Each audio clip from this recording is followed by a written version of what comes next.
Sejam bem-vindos. Este é o primeiro vídeo sobre o relatório e contas anual do exercício financeiro 21-22 da SAD do Sporting Clube de Braga. Neste vídeo vou abordar as principais rúbricas da demonstração de resultados, onde encontramos os rendimentos e gastos ocorridos no período. Começo com as vendas e os serviços prestados. O merchandising representa a venda de todo o tipo de produtos ligados ao clube, seja em lojas físicas ou na loja online. É de notar a abertura de uma loja nova no Braga Park. A receita de bilheteira não deixa muito à imaginação. Soma a receita obtida com a venda de bilhetes jogo a jogo com a venda dos lugares anuais. O destaque dado pela própria SAD no relatório vai para a significância da receita oferida na recepção ao Rangers, que não é difícil perceber porquê. Os pacotes corporate têm um forte pendor comercial.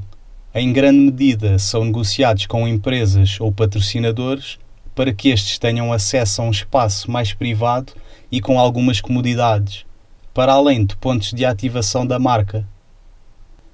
Em termos empresariais, o camarote é o espaço que permite as melhores condições para comunicar com o público e projetar determinada marca. A tribuna Prestige e os Executive Seats complementam a oferta premium, cada um com uma localização e condições diferentes. Os direitos de transmissão são, desde a época 19-20 e até à época 28-29, propriedade da NOS. Isto apesar do contrato ter sido assinado em dezembro de 2015. Foi notícia não confirmada por nenhuma das partes que o contrato valeria 10 milhões por época, mas até ver não foi isso que aconteceu.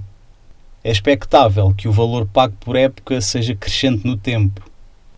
Nos dados que apresento, é preciso notar que as épocas 19-20 e 20-21 dão uma leitura enviesada.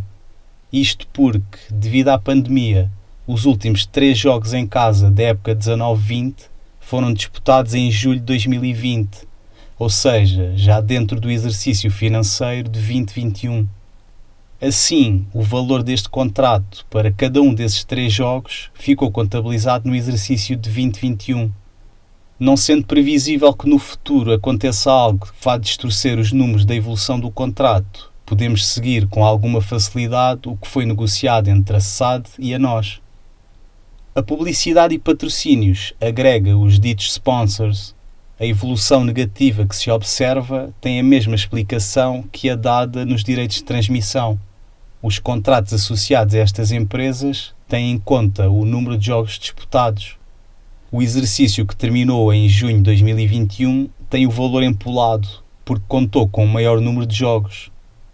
Seguem-se os outros rendimentos, que são a rúbrica com maior peso no que toca à faturação. São compostos por várias subrúbricas completamente diferentes e que talvez até merecessem uma separação. O caso dos rendimentos com transações de atletas parece-me evidente. As competições europeias contabilizam os ganhos da participação na Liga Europa. Os ganhos dividem-se em 4 categorias. A primeira é o simples prémio de entrada que todas as equipas qualificadas recebem, seguido de prémios por cada fase da competição ultrapassada. A segunda reporta ao ranking da UEFA há 10 anos. Todas as equipas qualificadas são ordenadas pelo lugar que ocupam no ranking há 10 anos.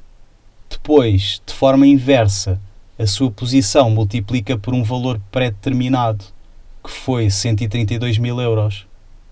Exemplificando, o Lyon situa-se no primeiro lugar das 32 equipas classificadas para a fase de grupos da Liga Europa. Recebeu então 32 vezes 132 mil euros. O Braga foi 8º e por isso recebeu 25 vezes aquele valor. A terceira categoria depende da performance desportiva. Os valores por cada vitória e empate estão tabelados. No total da competição, o Braga alcançou 5 vitórias e 2 empates. O play-off com o Sheriff não deu direito a este prémio, apenas deu direito ao prémio por estar presente nessa eliminatória e depois nos oitavos de final. A última categoria é residual, que é o Market Pool. As participações em competições nacionais reúnem o que foi angariado na Taça da Liga, Taça de Portugal e pela presença da equipa B na Liga 3. As transações de atletas podem consultar-se no quadro seguinte, de destacar que o que é inscrito na demonstração de resultados é a mais-valia contabilística e não o valor bruto da venda. A prestação de serviços deverá estar relacionada com a comissão a pagar. A solidariedade com o mecanismo da UEFA para recompensar clubes que formaram os jogadores e o valor contabilístico compreende o montante líquido pelo qual o jogador estava rubricado no ativo da SAD. As restantes subrúbricas têm pouco peso e concentram rendimentos que penso que fiquem claros com a leitura dos certos que retirei do relatório. Vamos agora para os gastos, com os fornecimentos e serviços externos. Estes agrupam uma amálgama de tipos de gastos. Provavelmente aquele que gera mais curiosidade é o valor das rendas pagas pela SAD ao clube pela utilização do património deste último. É-nos dado a conhecer que a SAD paga anualmente 620 mil euros para gerir a cidade desportiva e 240 mil para explorar o estádio. A rúbrica que mais pesa é a dos gastos com o pessoal. O Conselho de Administração é composto por 9 elementos, sendo que apenas 4 são executivos e por isso são remunerados. Os 5 não executivos são pagos com senhas de presença nas reuniões do Conselho de Administração. As remunerações do pessoal denotam uma tendência, a vontade de dotar a estrutura e a organização da SAD de funcionários de qualidade e que isso permita alavancar o futebol de formação, fazendo emergir talentos que possam servir a equipa principal. Se por um lado se contrataram jogadores e se renovou o contrato a 2 peças importantes na equipa, fazendo subir os custos com os atletas, por outro, houve vendas que desoneraram os vencimentos aos jogadores. De forma consistente, se tem substituído jogadores vendidos por jovens da formação, o que, muitas vezes sem penalizar a competitividade da equipa, permite poupanças salariais consideráveis. Os prémios de desempenho tanto podem ser individuais como coletivos e atribuídos a atletas ou a todos os colaboradores. Apesar de ter havido uma gratificação a todos os funcionários e um melhor percurso na Liga Europa, o valor deste exercício ficou muito abaixo do verificado no exercício transato. Isto deveu-se essencialmente a 2 fatores. Ao prémio pela conquista da Taça de Portugal em 2021 e pelo 3º lugar alcançado na época 19-20, cujo prémio só se pagou em 2021. De seguida, temos os gastos ou reversões de depreciação e de amortização. Ambos os conceitos estão ligados à perda de valor de um ativo com o passar do tempo. Tirando uma ou outra diferença, a lógica é quase sempre a mesma. Vou usar a amortização nos passos dos jogadores para a explicar e o caso prático do Abel Ruiz.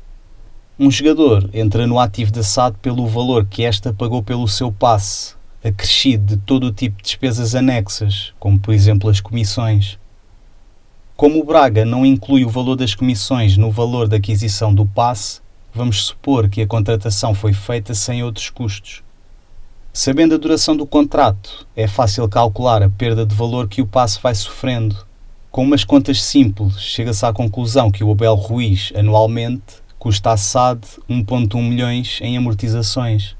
Esta conta é feita para todos os jogadores do plantel e o valor é o rubricado nos ativos intangíveis. Daqui vamos para aquilo que se conhece como valor líquido contabilístico do passe. Não é mais do que o valor bruto do passe a subtrair pela sua amortização acumulada. Ao fecho deste exercício financeiro, o passe do Abel Ruiz estaria no ativo da SAD do Braga a cerca de 4,4 milhões. Este valor é fundamental para determinar uma mais ou menos valia na altura de uma alienação do passe. Se o jogador for vendido acima do seu valor contabilístico, há lugar a uma mais-valia. Caso contrário, acontece o oposto. Ganham destaque os jovens da formação. Há uma série de benefícios em formar jogadores desde jovens, muito embora os clubes se costumem queixar muito porque o ativo se encontra subvalorizado, o que não deixa de ser verdade, mas isso quase passa por pormenor. Antes do resultado líquido, temos os resultados financeiros. Os juros de clientes contam já com um valor marginal, mas nos exercícios anteriores tiveram alguma relevância. Finalmente, temos o lucro apurado no período. Apesar dos fornecimentos e serviços externos terem subido, a conjugação de um incremento nas vendas e serviços prestados e outros rendimentos com a baixa nos gastos com o pessoal deu origem a um resultado líquido apreciável. Este vídeo fica por aqui. No próximo irei detalhar o balanço da SAD com a análise dos principais ativos e passivos. Até ao próximo vídeo.